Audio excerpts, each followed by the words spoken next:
Welcome to legal awareness web series. मुझे आपको बताते हुए ये खुशी हो रही है कि कल सुबह के वीडियो में जो हमने पूरी रथ यात्रा के बारे में कहा था कि सुप्रीम कोर्ट को एक रेस्ट्रिक्शंस के साथ रथ यात्रा को अलाउ करना चाहिए और अपना स्टे ऑर्डर को मॉडिफाई करना चाहिए, शाम को सुप्रीम कोर्ट ने जैसा हमने सजेस्ट किया था उसी तरह का ऑर्डर पास कर दिया। गो कि गुजरात हाई कोर्ट ने रात 2 बजे तक की हियरिंग की और उन्होंने कहा कि गुजरात के हालात बहुत ख़राब हैं और गुजरात में जो अहमदाबाद वाली रथ यात्रा है जो 142 ईयर से हो रही है उसकी इजाज़त हाई कोर्ट ने नहीं दी। अब आज मैं आपको सबसे पहले ये बता दूं कि पिछले वीक के हमारे जो लकी विनर हैं वो सूफिया नाहिद हैं दरभंगा से, और मैं शुक्रिया फिर से अदा करना चाहूँगा एडवोकेट सिद्धार्थ गर्ग का जो ये बुक्स आपको प्रोवाइड कर रहे हैं और ये बड़ी यूज़फुल बुक्स हैं। अब बहुत जल्दी हम आपको जो लोग इन बुक्स को अमेज़न से ख़रीदना चाहते हैं उनको डिस्काउंट कूपन भी दे देंगे। आज जिस टॉपिक पे मैं बात करने यहाँ आया हूँ वो है ये 4 रिट पेटिशंस जो सुप्रीम कोर्ट में दाखिल हुई हैं। आपको मालूम है कि भारत सरकार ने पहले 2 अप्रैल को 960 फॉरेन तबलीगी जो लोग थे उनको ब्लैक लिस्ट कर दिया था, उनका वीज़ा रद्द कर दिया था और उनको अब भारत में वीज़ा नहीं मिलेगा। अब फिर 4 जून को 2500 को और ब्लैक लिस्ट कर दिया था। इनमें एक पेटिशनर एक थाई वुमेन है, 7 महीने की प्रेग्नेंट है, वो कहती है भाई मुझे मेरे घर जाने दिया जाए। जो मेन इसमें ग्राउंड्स हैं वो हैं जो मैं आपको बताता रहा हूं कि भारत का संविधान जो है वो कुछ राइट्स तो नागरिकों को देता है और कुछ राइट्स नागरिकों को भी देता है और फॉरेनर्स को भी देता है। जैसे आर्टिकल 14 का राइट टू इक्वालिटी है या आर्टिकल 20 का right to life and personal liberty है, ये या 25 का फ्रीडम ऑफ रिलीजन है, ये राइट इंडियंस को भी उतना ही है जितना भारत में फॉरेनर्स को है। अब इन लोगों की मेन बात यह है कि जो आर्टिकल 21 का इंटरप्रिटेशन सुप्रीम कोर्ट ने मेनका गांधी के केस में किया था, जिसमें मेनका गांधी का जो पासपोर्ट था वो जनता गवर्नमेंट ने इंपाउंड कर लिया था, वो चैलेंज करने सुप्रीम कोर्ट गई थी और सुप्रीम कोर्ट ने कहा था कि प्रोसीजर इस्टेब्लिश बाय लॉ का मतलब ये नहीं है कि कोई भी लॉ बना दिया जाए, बल्कि ये भी टेस्ट किया जाएगा कि क्या वो लॉ फेयर है, रीजनेबल है, जस्ट है और नॉन आर्बिट्रेरी है। और आप ये देखिए कि वो ऑर्डर जो था उसको सुप्रीम कोर्ट ने कहा कि ये बात जो है इस तरीके से कोई भी आर्टिकल 21 का के तहत कोई भी लॉ है इससे काम नहीं चलेगा। बाद में ये बात बिल्कुल क्लियर हो गई कि आर्टिकल 21 में जो हमने संविधान जब बन रहा था और हम ड्यू प्रोसेस शब्द लाए थे जिसे ड्रॉप कर दिया गया था, अब वो मेनका गांधी के जजमेंट के बाद ड्यू प्रोसेस को इनकॉर्पोरेट कर लिया गया। यही बात अभी राइट टू प्राइवेसी के जजमेंट में भी आई कि आर्टिकल 14, 19 और 21 को मिला के पढ़ा जाएगा। ट्रिपल तलाक को अभी जो जस्टिस नारीमान ने वॉइड की करार दिया था वो इसी बात पे दिया था कि ये आर्बिट्रेरी है। अब आप ये देखिए कि ये जो ऑर्डर है इसको चैलेंज किया गया है कि साहब ये आर्बिट्रेरी है। इसमें जो नेचुरल जस्टिस का प्रिंसिपल है ऑडी अल्टरम पार्टम, no one shall be condemned unheard, इन लोगों को सुना ही नहीं गया। एक पूरा ऑर्डर उनके बारे में पास कर दिया गया। इन लोगों के खिलाफ FIR हुई हैं, ये लोग प्रोलॉन्ग डिटेंशन में हैं और आप ये सोचिए कि ये लोग अब अपने घरों को वापस जाना चाहते हैं, उसके बावजूद भी हम उनको बहुत ही बुरी डिटेंशन की कंडीशंस में रखे हुए हैं। अब इस मामले में ये भी बात हमें साफ तौर से याद रखनी चाहिए कि जो मिनिस्ट्री ऑफ होम का ऑर्डर है वो ऑर्डर फॉरेनर्स को जो वीज़ा दिया जा रहा है उनके ऊपर रिलीजियस कॉन्ग्रीगेशन को अटेंड करने की पाबंदी प्रोहिबिशन नहीं लगाता। मिनिस्ट्री ऑफ होम का ऑर्डर जो टूरिस्ट वीजा पर फॉरेनर्स आ रहे हैं उनके ऊपर यह पाबंदी नहीं लगाता कि वो किसी रिलीजियस प्लेस पे, मस्जिद में, टेंपल में, चर्च में, मजार पर नहीं जाएंगे। वो ऑर्डर जो है वो खास तौर से प्रोहिबिट करता है कि आप प्रीच नहीं करेंगे रिलीजियस आइडियोलॉजीज और आप प्रोस्टिलाइजेशन नहीं करेंगे, किसी को कन्वर्ट नहीं करेंगे अपने रिलीजन में। यहां पर जो लोग हैं तबलीगी जमात वाले, ये प्रोस्टिलाइजेशन नहीं करते, ये किसी नॉन मुस्लिम से नहीं मिलते, किसी नॉन मुस्लिम को मुसलमान बनाने का काम इनका नहीं है। इसीलिए तबलीगी जमात का बहुत criticism with in Muslim society होता रहता है। अब आइए जरा सा एक बात मैं आपको और बताना चाहूं कि हमारे यहां जो हाई कोर्ट्स हैं, सुप्रीम कोर्ट कह चुकी है और high courts or high courts, कई हाई कोर्ट्स ने, कई लोअर कोर्ट्स ने ये तबलीगी जमातीज की जब बेल के मैटर्स गए हैं उनके बारे में बहुत अच्छे ऑर्डर्स पास किए हैं, उनको बेल दे दी है। एक ऑर्डर जो अभी 12 जून को 29 पेज का आया है जस्टिस GR स्वामीनाथन का। अब आप ये देखिए कि इनके सामने बहुत से लोग जो तमिलनाडु में डिटेन किए हुए हैं, फॉरेनर्स हैं, उनका मैटर गया।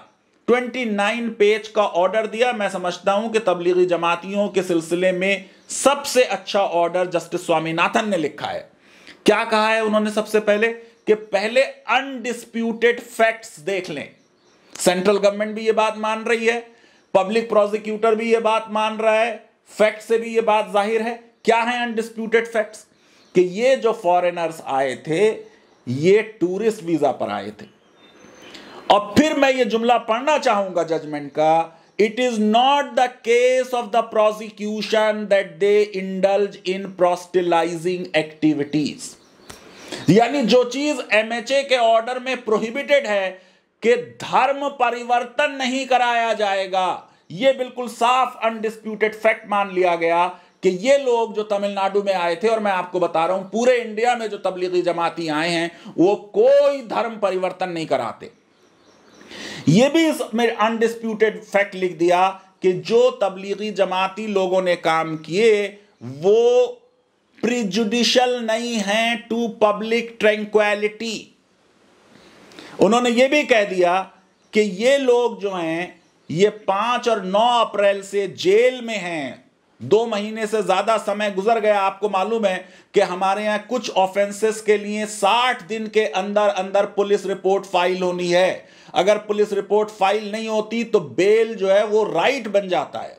इसी तरह जो सीरियस क्राइम्स हैं उसमें 90 दिन के अंदर अंदर पुलिस को अपनी रिपोर्ट इन्वेस्टिगेशन कंप्लीट कर लेनी है। फिर इन्होंने बहुत बड़ा फैक्ट दिया, टीवी ने यह फैलाया कि देश में कोरोना जो है वो तबलीगी जमातियों ने फैला दिया। और मैं आपको बता रहा हूं कि हमने बहुत अपना टाइम मार्च के आखिर का और अप्रैल का इस कम्युनलिज्म में फैला दिया कि हमने तबलीगी जमातियों को विलेन की तरह प्रेजेंट किया। और आज आप देखिए कि कितने केसेस बढ़ गए हैं। साफ तौर से लिखा है none of them tested positive. ये तबलीगी जमाती हैं, ये फॉरेनर्स हैं, ये तमिलनाडु में 2 महीने से जेल में हैं और इनमें से किसी ने पॉजिटिव टेस्ट नहीं किया। और फिर एक और कंक्लूजन जो अनडिस्प्यूटेड फैक्ट की तरह जस्टिस स्वामीनाथन ने लिखा है, nothing is on record that they contributed to the spread of corona virus. यानी कोई सबूत नहीं दे पाई, न केंद्र सरकार, न तमिलनाडु की राज्य सरकार, न पब्लिक प्रोसिक्यूटर, जिससे यह साबित होता कि ये लोग जो वहां पे तमिलनाडु हाई कोर्ट में थे इनमें से किसी ने कोरोना वायरस स्प्रेड किया है। अब इसके बाद वो जजमेंट पे आते हैं। उन्होंने प्रोफेसर उपेंद्र बख्शिश का आर्टिकल एक्सोडस कॉन्स्टिट्यूशनलिज्म जो है उसको कोट किया और उन्होंने कहा कि ये पूरे ग्रुप को बदनाम करना अच्छी चीज नहीं है। इसमें कुछ औरतें हैं, कुछ सीनियर सिटीजन्स हैं, ये सब नॉर्मल ह्यूमन बीइंग्स हैं। आ गए थे इंडिया में एक सेंस ऑफ रिलीजियस आइडियलिज्म में, बुरी तरह फंस गए यहां पर। अब ये कह रहे हैं हम 10 साल तक भारत में नहीं आएंगे, हम अपने वापस जाने का खुद इंतजाम कर लेंगे एम्बेसीज के साथ मिलके। इसलिए जस्टिस स्वामीनाथन ने साफ तौर से उनको जमानत दे दी। और देखिए कितनी बड़ी बात कर दी इतने बड़े जज ने। उन्होंने कहा ये बाहर के लोग हैं, कहां से श्योरिटी लाएंगे, इसलिए बिना श्योरिटी के ऑन देयर ओन बॉन्ड उनको बेल दे दी और उन्होंने कहा जो बेल की रेस्ट्रिक्शंस हैं सेक्शन 437 में वो यहां अप्लाई नहीं होती हैं, क्योंकि पुलिस जो है कोई रिकॉर्ड शो नहीं कर पाई इन लोगों के खिलाफ कि इन्होंने कोई काम गलत किया है। कोई इन्वेस्टिगेशन में प्रोग्रेस नहीं की पुलिस ने। उन्होंने ये बात मानी कि जितना इन्होंने अब सजा काट ली जेल में, ये काफी है जो जुर्म इन्होंने किए थे। उसके बाद उन्होंने बहुत अच्छी लीगल एनालिसिस की है। देखिए कितना बड़ा एक लीगल एक्यूमेन किसी जज में होता है, तो कैसे फाइनर डिस्टिंक्शंस वो लॉ में लाता है। Law is a game of words, मैं कहता रहा हूं। उन्होंने कहा देखिए 2 सेक्शंस फॉरेनर्स एक्ट के इन्वॉल्व हैं, एक सेक्शन 32E और एक है हमारा सेक्शन 4। अब सेक्शन 3 के तहत सरकार को ये राइट है कि किसी फॉरेनर को जिसके खिलाफ ये एलिगेशन है उसने कोई क्राइम किया, किसी पर्टिकुलर प्लेस पे उनको रेस्ट्रिक्ट कर दे, उनके मूवमेंट पे रेस्ट्रिक्शंस लगा दे, उनका फोटोग्राफ और फिंगरप्रिंट्स लिए जाए, मेडिकल एग्जामिनेशन हो। गो कि ये अभी टेस्ट नहीं हुआ है, ये वाली बात जो है आर्टिकल 20 के बारे में, आर्टिकल 20 क्लॉज 3 के बारे में टेस्ट होनी चाहिए। ये वैसे और केस हैं इस पे इंडियन सिटीजन्स के बारे में, फॉरेनर्स के बारे में नहीं है।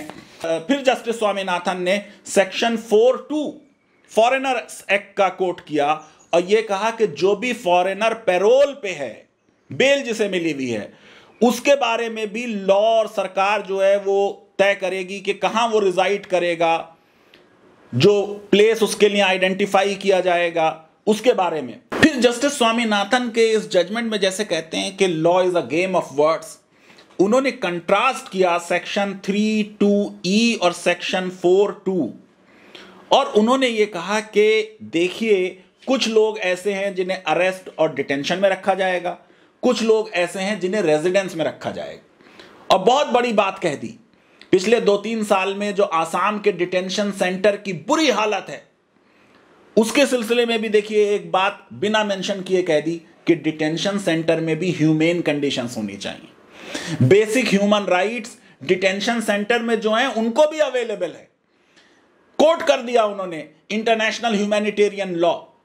और फिर यह कहा कि रेजिडेंस में तो डेफिनेटली सुपीरियर कंडीशंस होनी चाहिए और साफ तौर से यह कह दिया कि ये जो फॉरेनर तबलीगी हैं इनको आप डिटेंशन सेंटर वाली कंडीशंस में नहीं देंगे, रेजिडेंस में रखेंगे और रेजिडेंस की कंडीशंस बहुत सुपीरियर होंगी। सेक्शन 482 सीआरपीसी का कोट किया और कहा कि हाई कोर्ट को पावर है क्वेश करने की क्रिमिनल प्रोसीडिंग्स। फिर आर्टिकल 12 कोट किया आईसीसीपीआर का, जिसमें है कि everyone shall be free to leave any country including his own. और फिर सब क्लॉज 3 कोट किया कि कोई भी रेस्ट्रिक्शन जो है इस राइट पे नहीं लगाई जाएगी सिवाय in the interest of national security, public order, public health और मॉरल्स।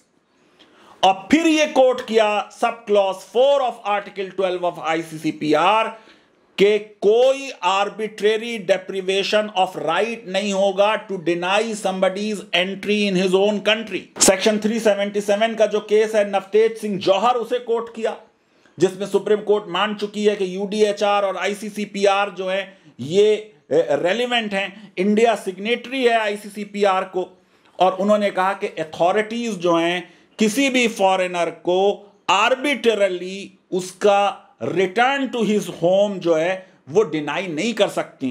उन्होंने कहा एक प्रोपोर्शनैलिटी का मामला है। ये मीडिया ने इतना ज्यादा फैला दिया इन लोगों के ऊपर, आप बताइए कल्पेबल होमिसाइड के चार्जेस लगा दिए गए।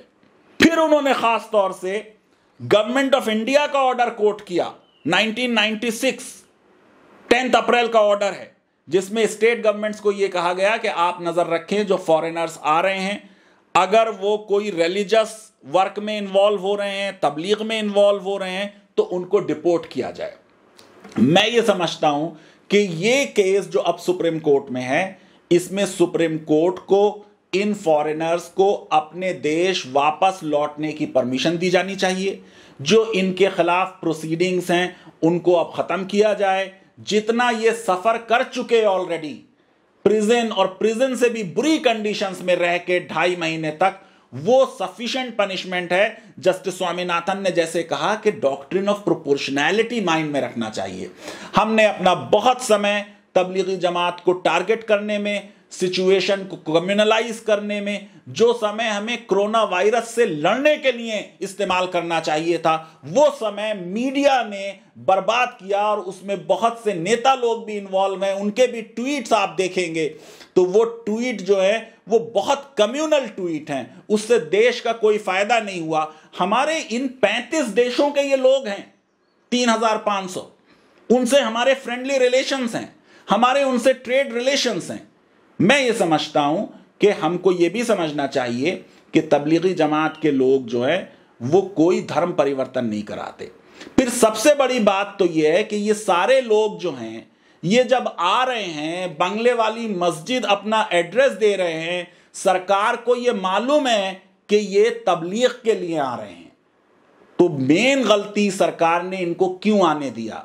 मार्च में क्यों हमने फॉरेनर्स को परमिट किया? यह सबसे बड़ा प्रश्न है। लीगल अवेयरनेस वेब सीरीज आपको पसंद आती है तो मेरी रिक्वेस्ट है कि आप हमारे इस वीडियो को वाइडली शेयर करें, हमें सब्सक्राइब करें और बेल आइकन जरूर क्लिक करें। बहुत बहुत शुक्रिया, धन्यवाद, थैंक यू वेरी मच।